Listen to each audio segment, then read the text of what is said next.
Hai, Assalamualaikum warahmatullahi wabarakatuh. Kembali lagi kenalin aku Vivi Sylvia. Teman-teman semua, kali ini kita sedang menghadapi masa pandemiknya belum berakhir ya. Dan teman-teman, saya mau bagiin video tentang tahapan isolasi mandiri untuk pasien yang terkonfirmasi positif ya. Nah, apa aja sih? Sebelumnya, terima kasih ya untuk teman-teman yang sudah subscribe video aku dan like dan komentar di video-video yang sebelumnya. Jika menurut kalian video-video aku bermanfaat dan sangat membantu dan sebagai informasi, silakan share ke teman-teman yang lain untuk subscribe dan ke keluarga juga yang lain untuk subscribe. Dan jangan lupa untuk yang baru banget gabung di video ini, subscribe dan bunyikan loncengnya.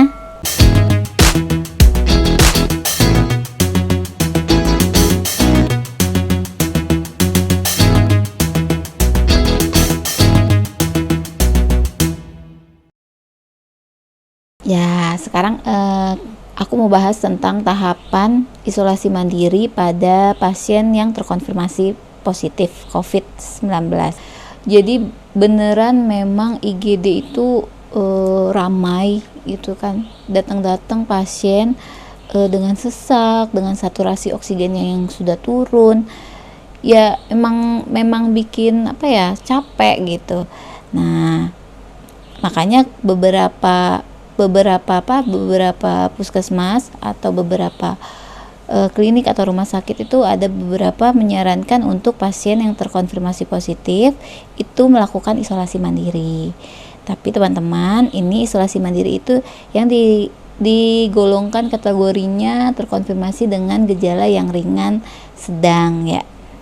Jadi untuk apa aja sih yang dibutuhin? Yang pertama itu yang pasti rumah yang memadai ya, atau tempat isolasi mandiri yang memadai untuk kalian terkonfirmasi positif ya. Jadi rumahnya misalnya kamarnya ada kamar mandinya, ada tempat jemurnya, terus pilihan makanan atau alat makanan juga terpisah dari pasien-pasien atau anggota keluarga lain yang negatif. Jadi kan satu rumah kadang-kadang ada yang positif, ada yang negatif. Iya, lebih maksudnya kalau yang positif semua bisa gabung ya, tapi kalau yang ada yang positif dan ada yang negatif, areanya harus terpisah gitu ya. Terus yang kedua, disediakan juga, kalian harus sedia namanya termometer dan alat saturasi oximetri.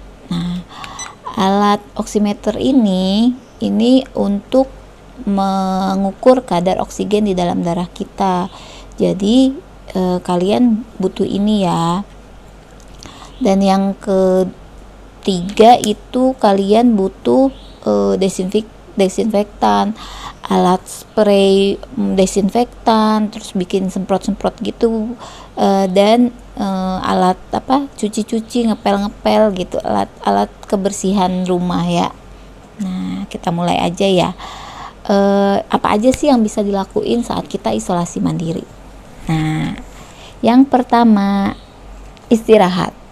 Nah, untuk teman-teman yang terkonfirmasi positif, istirahat itu sangat diperlukan untuk memaksimalkan kinerja organ-organ kita ya. Jadi kalau yang biasa tadinya begadang, terus kurang tidurnya, nah saatnya untuk istirahat.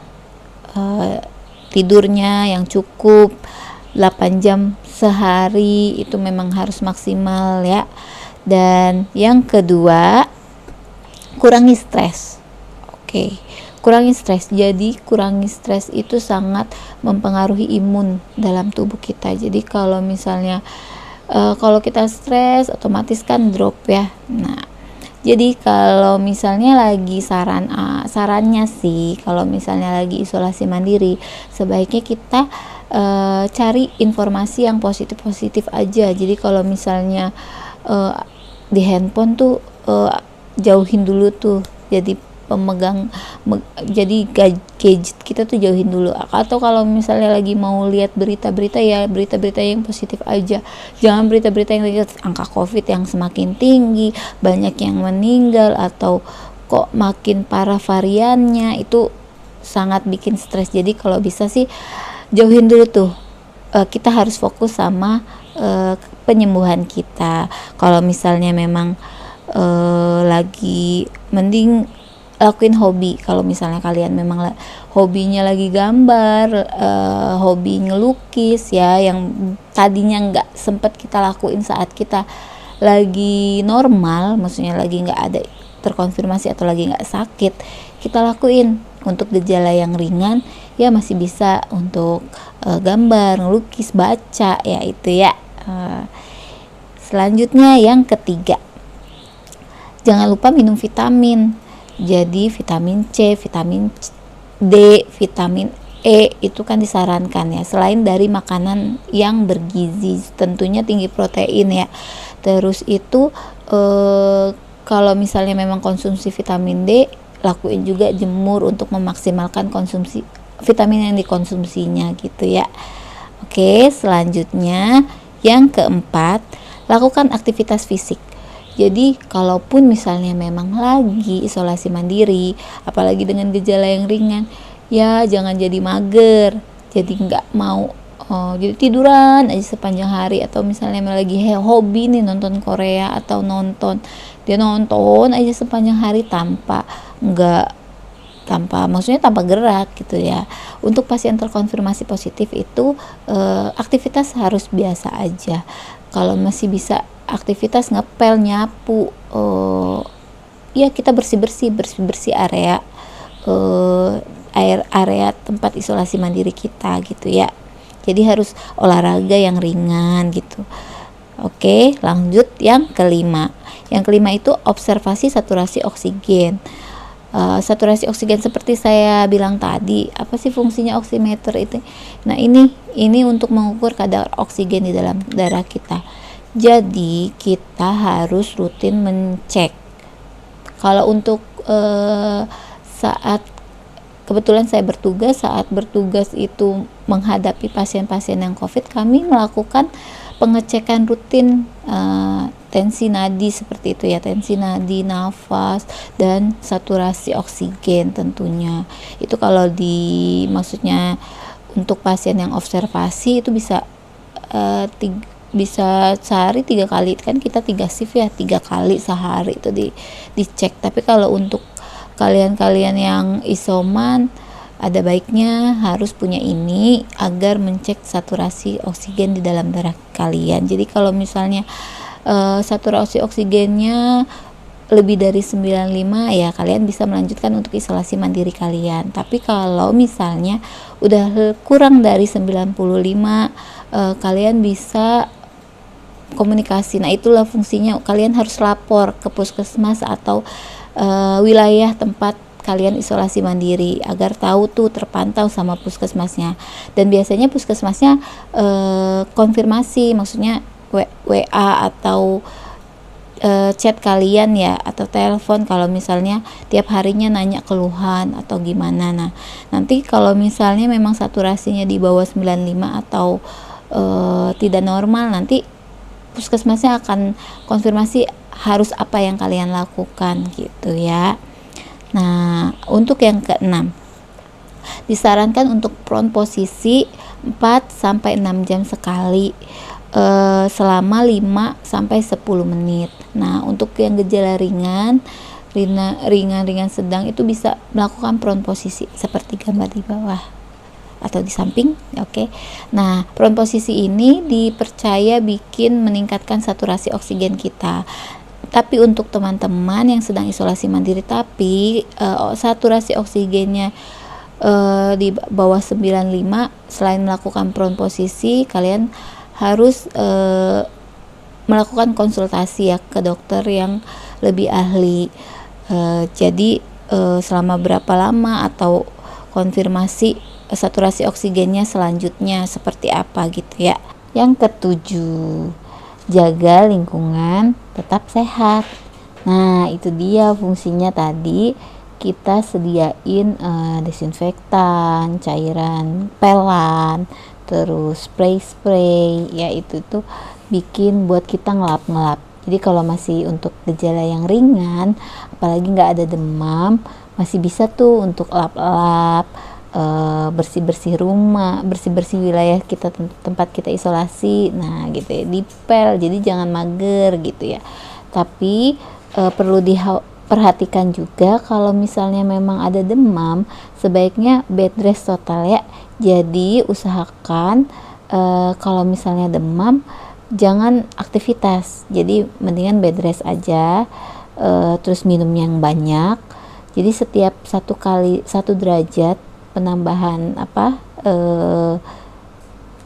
panasnya, misalnya jadi biasanya normalnya 37, nah pas 38 ditambah, selain minum obat penurun panas, ditambah juga untuk minum air putih 1 gelas. Jadi 1 gelas air putih ditambah ya, selain misalnya 2 liter gitu, ditambah lagi gitu kalau lagi demam.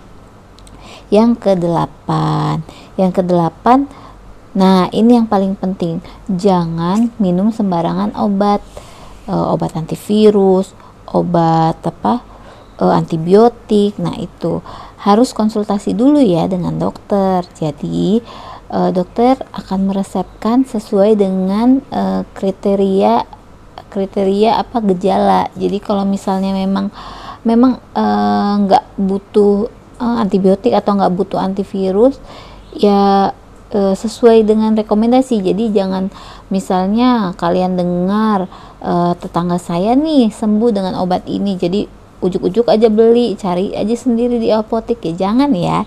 Jadi harus konsultasi. Nah itu dia fungsinya, kalian lapor ke puskesmas wilayah setempat, jadi kalian akan tahu kalian butuhnya apa, dan puskesmas bakal ngasih biasanya untuk obatnya gitu ya. Jadi jangan sembarangan, karena ada beberapa memang obat bikin virusnya melemah, tapi itu harus dengan pengawasan dokter, karena mempengaruhi, ada obat yang mempengaruhi irama jantung gitu ya. Yang ke-9 itu latihan nafas dalam. Nah latihan nafas dalam gimana sih? Nah ada nanti untuk video yang selanjutnya aku akan ajarin, kita akan belajar sama-sama tentang latihan nafas dalam. Oke, nanti ya.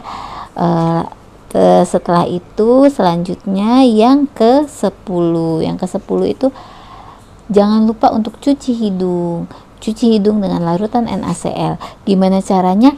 Ada nih video aku yang sebelumnya itu ada tentang cuci hidung dengan larutan NaCl, manfaatnya apa. Nah itu ya, jadi kalian untuk yang sedang isolasi mandiri, ingat harus istirahat. Nah istirahat kalau misalnya demam itu lagi ya, harus banget diperhatiin banget kalau istirahatnya. Kalau demam jangan aktivitas, karena aktivitas bisa membebani parunya. Jadi kan yang diserang itu biasanya paru-paru dan paru-parunya ya. Jadi kalau bisa kalian benar-benar istirahat, benar-benar